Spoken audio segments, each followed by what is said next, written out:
여러분, 단 8년 뒤인 2033년, 한국 사회를 뒤흔들 거대한 파도가 옵니다.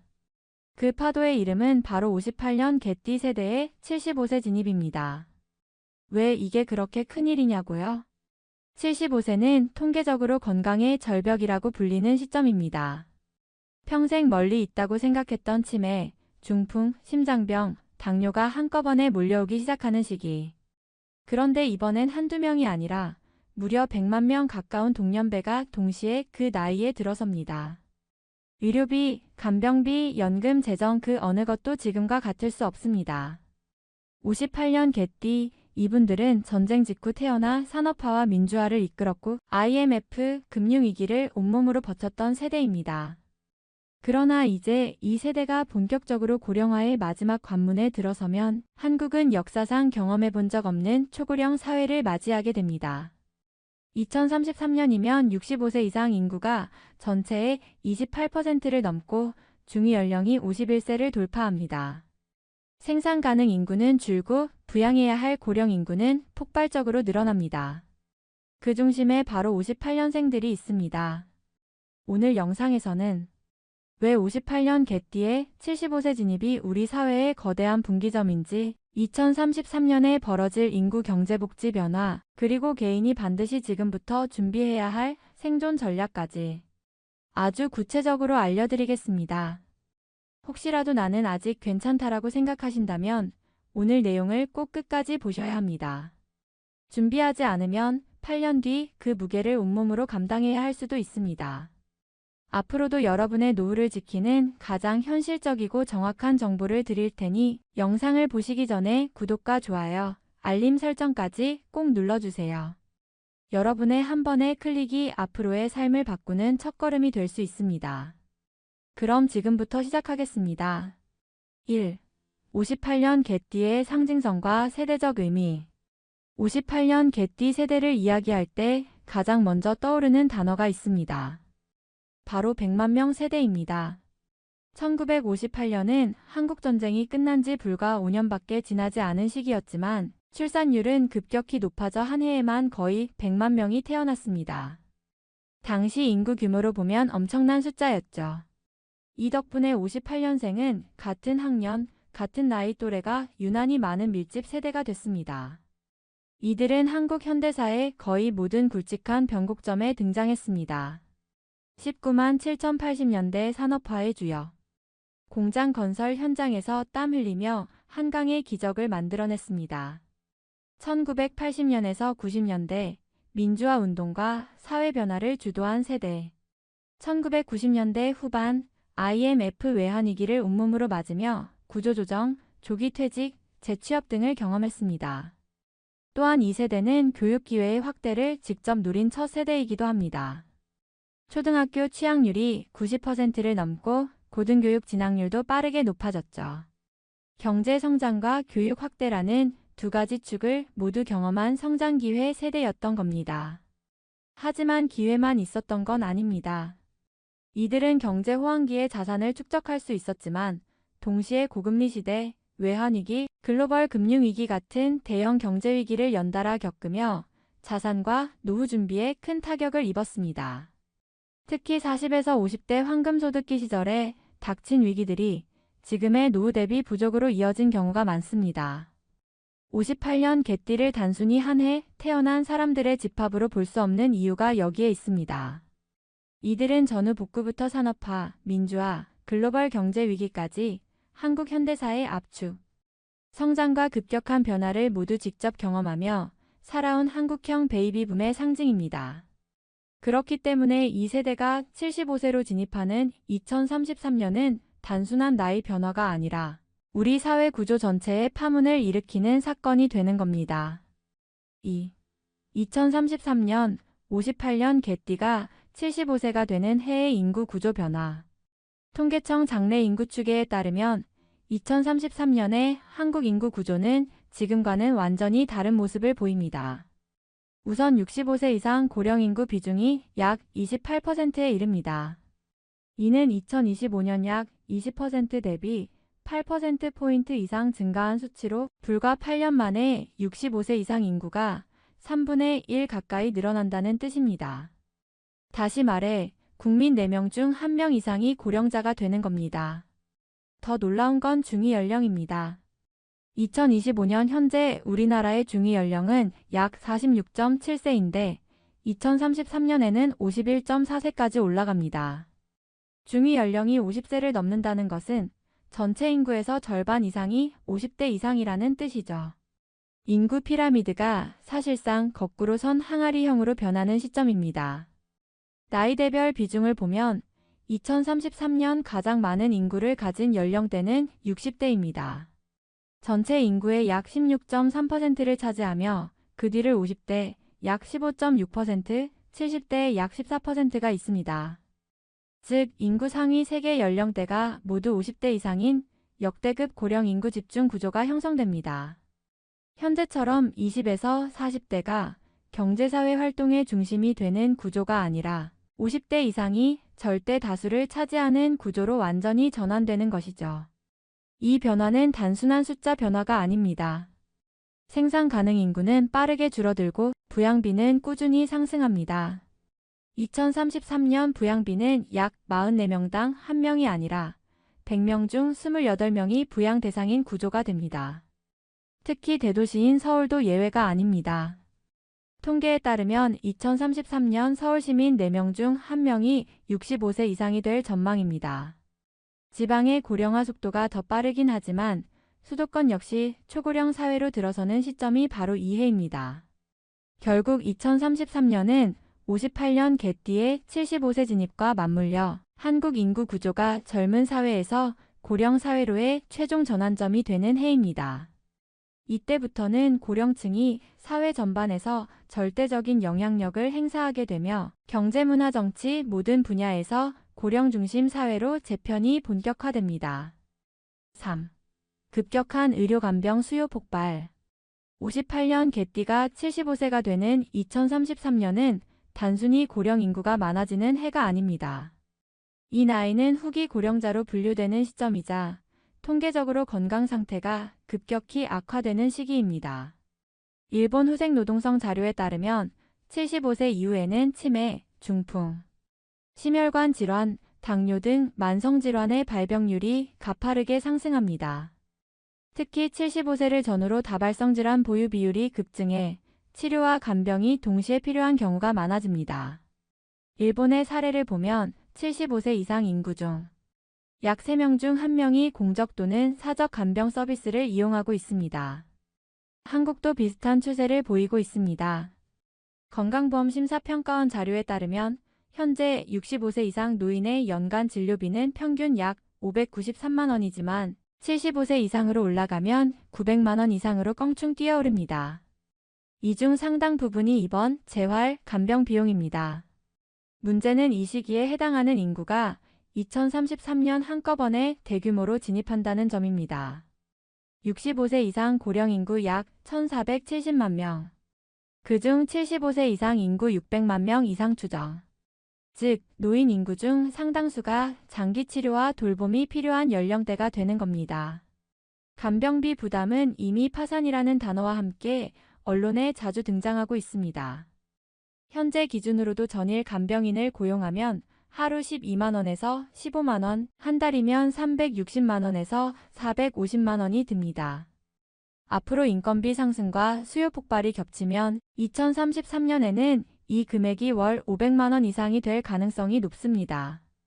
특히 1인 가구나 배우자도 고령인 경우 돌봄 공백이 발생해 요양시설 의존도가 급격히 높아질 수밖에 없습니다. 이렇게 의료간병 수요가 폭발하면 개인의 재정뿐 아니라 국가 의료복지 재정에도 심각한 부담이 됩니다. 지금이야 간병 요양을 가족이 책임지는 일로 생각하는 경우가 많지만 8년 뒤에는 가족 돌봄만으로는 감당이 불가능한 상황이 현실이 됩니다. 결국 개인과 사회 모두 돌봄 시스템 확충과 재정 대비가 필수인 시대가 오는 것입니다. 4. 경제복지 시스템에 미치는 파장. 2033년 58년 개띠 세대가 대거 75세에 진입하면 한국의 경제복지 시스템은 전례 없는 압박을 받게 됩니다. 이유는 간단합니다.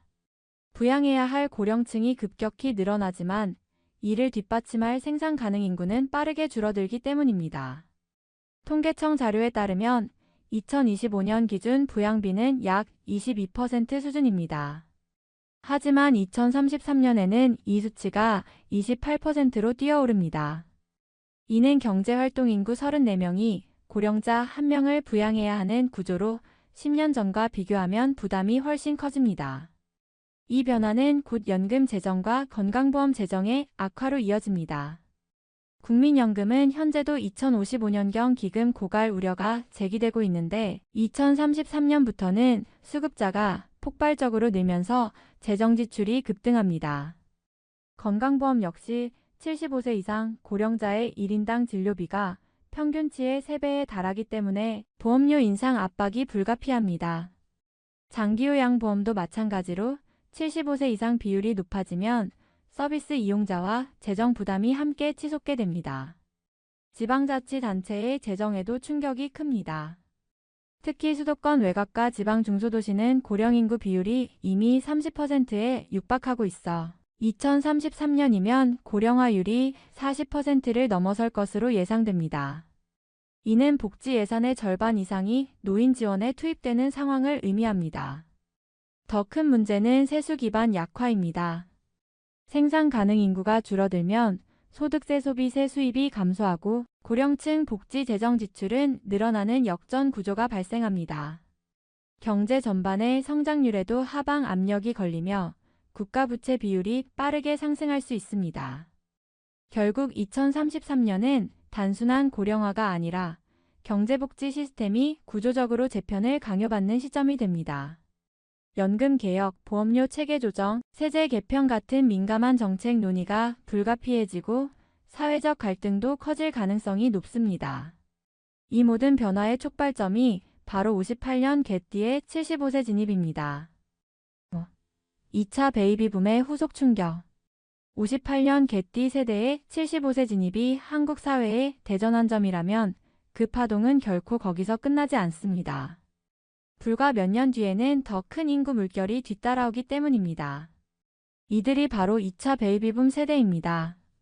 2차 베이비붐은 1966년부터 1974년 사이에 태어난 세대를 말합니다.